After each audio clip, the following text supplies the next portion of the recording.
Good morning once again, and of course to your production team. I think that I have listened to the insightful submissions made by Senior Comrade Kosidede, largely because, of course, that is his area of expertise, and so I can appreciate the passion. You are an engineer, of course. That's why I'm saying that. Engineering, at least, it has some connection with the road sector. And I appreciate the nationalistic viewpoints expressed by him, contrary to the partisan narratives that my brother obviously decided to throw out this morning. I can understand the distinction in terms of their submissions. But you see, for me, I listened to the president of the Engineers Association of Ghana and the concerns that he raised. And if I listened to him very well, he said that we would need about 5 years to have evaluated that particular road network and be able to put it on the radar in terms of any plans to develop same. And this, when I listened to that, I was laughing. Maybe he has not had an interface with the Ministry of Roads and Highways. I have had the opportunity of working there, and I know how works are done. Many of the road networks in this country, we already have the engineering reports. Okay. After years of study and assessment at the Ministry of Roads and Highways. The difficulty has always been the financing ability and the willingness of central government and political considerations, especially when making a commitment to funding these routes. So it is neither here nor there to assume that because His Excellency the President has announced that this is the intention of the government, that study was not done. It is inaccurate to peddle such falsehoods. Again, it is not politicians who man the engineering of many of these infrastructure developments we see. They are experts, civil servants. Yeah.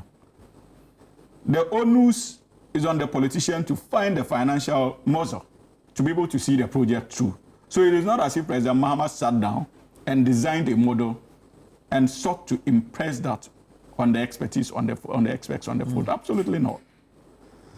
And if you have had that romance with the Ministry of Roads and Highways, you would see that every year, many of the agencies in presenting their budgets, they tell you why it is important for us to focus on this road. And they will convince their various boards to adopt this critical road network based on which government would be minded to find the needed resources to champion. That is how it works.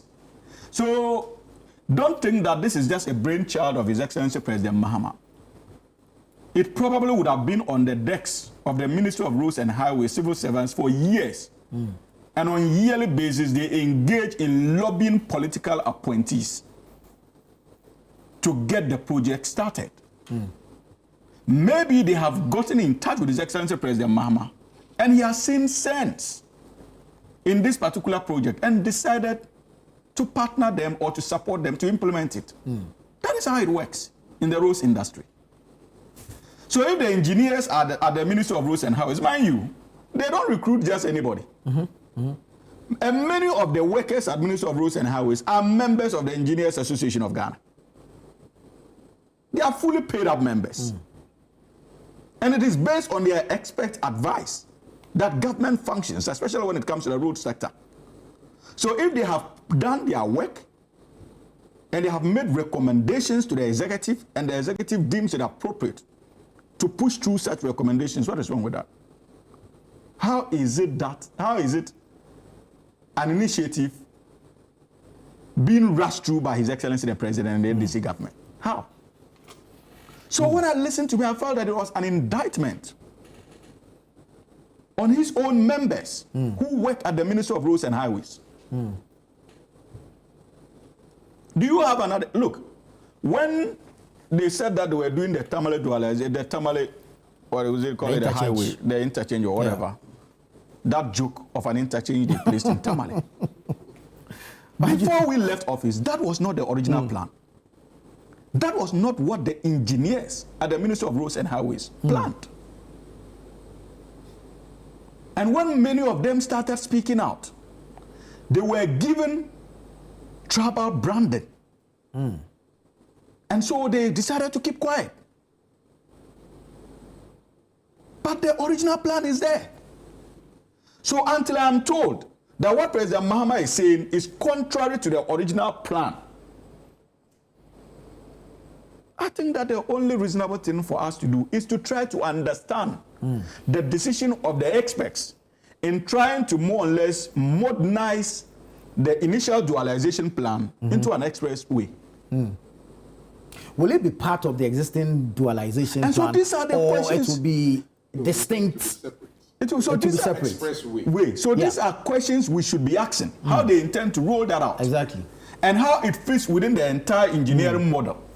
And then, of course, on the other hand is the funding. And of course, on the other hand is the funding. Whether indeed we will be able to get the needed funding to see it through. But the fact that the dualization is ongoing does not prevent government, depending on the developmental plan that they have, from starting the expressway as well. It is possible. It is feasible. And what is my brother talking about? Does he remember between 2006, 2007, and 2008? The number of high-profile road projects that were started by the NPP regime under His Excellency President John Ajekum Kufuor. Remember the Gang of Six that President Mills and President John Dramani Mahama inherited? Were there funding available for these Gang of Six roads? Were there not high-value projects that were started by His Excellency President John Ajekum Kufuor? You remember the Malam, what's the name? The Medina. Road. Didn't the NDC government see to the completion of these projects? At the time President Kufuor was launching it, indeed he started one of them with about 3.4 million Ghana cedis, when the estimated cost was in excess of about 48 million Ghana cedis at the time. But before we left office, these projects were completed. So it has to do with commitment on the part of the government. If indeed government is committed to getting revenue, to get these projects going, trust me that the government will be able to get the needed revenue. The problem with this country has always been our recklessness and appetite for corruption. It is not as if we may not be able to raise the needed revenue to complete vital projects. The same President John Dramani Mahama found available revenue in the midst of our economic difficulties to complete the circle interchange. At the time, the shot was cut for the same project. My NPP brothers were the doomsday mongers. They said that, look, there was no way we were going to complete the project. It was completed under His Excellency President John Dramani Mahama. So we are talking about a man who has that track record. And not long ago, I made references to the investments in the energy sector. Many of the projects he started in the energy sector, they said that they were ambitious and that we would not be able to complete same. And so he needed to concentrate on a few when he was confronted with doing so. But by the time he left office, in a matter of 3 years, or less than 2 years when he started rolling out the energy sector investment projects, he contributed in excess of 1,300 megawatts to our generation capacity, when he inherited somewhere 2,900. And when they came, they started singing about excess capacity because they were so short-sighted not to appreciate the fact that this country, on a yearly basis, our demand for electricity increases. And so there was the need for any president with that foresight to plan ahead of time. Are you therefore surprised that they are unable to point to any meaningful investment in the energy sector in the last 8 years? And so when we are talking about infrastructure, they must know the man who is the president of the Republic of Ghana today and his infrastructural drive and commitment and discipline when it comes to finishing these projects. It is not for nothing that he was being referred to as the infrastructure king. You still know the number of hospitals that he engineered that were built under his first term as president of the Republic of Ghana. The Rich Hospital refurbishment and remodeling is an example. The Bank of Ghana Hospital, the UGMC, University of Ghana Medical School, Medical Hospital. A number of them, Smith Trust hospitals. So that track record is there. At a point under his tenure as president, the entire country was turned to the construction side. Road network was being constructed. You go to Ebole area, Damango road network, with markets accompanying the link. Done under His Excellency President John Dramani Mahama.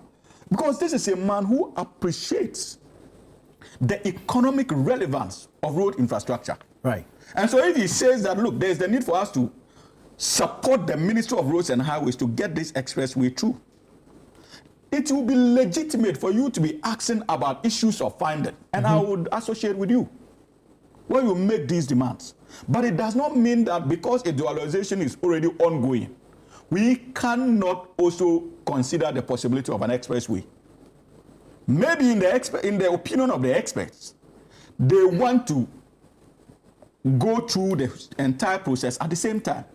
For all you know, if they want to focus on the dualization and finish, and now proceed to start the expressway, you do not know the engineering implications it will have on the dualization project. But as they are rolling out the two, then they begin to make amends where they need to make those amends. So let us listen to the experts. And let us understand that when it comes to many of these projects, indeed, sometimes it takes a commitment. When President Mahama is starting road projects, it doesn't mean that he'll finish it in his term as president. That's why government is continuum. And I have demonstrated how we found the resources to complete infrastructure that was started by His Excellency President John Ajay Kufuor. That is the essence of governance. Very well.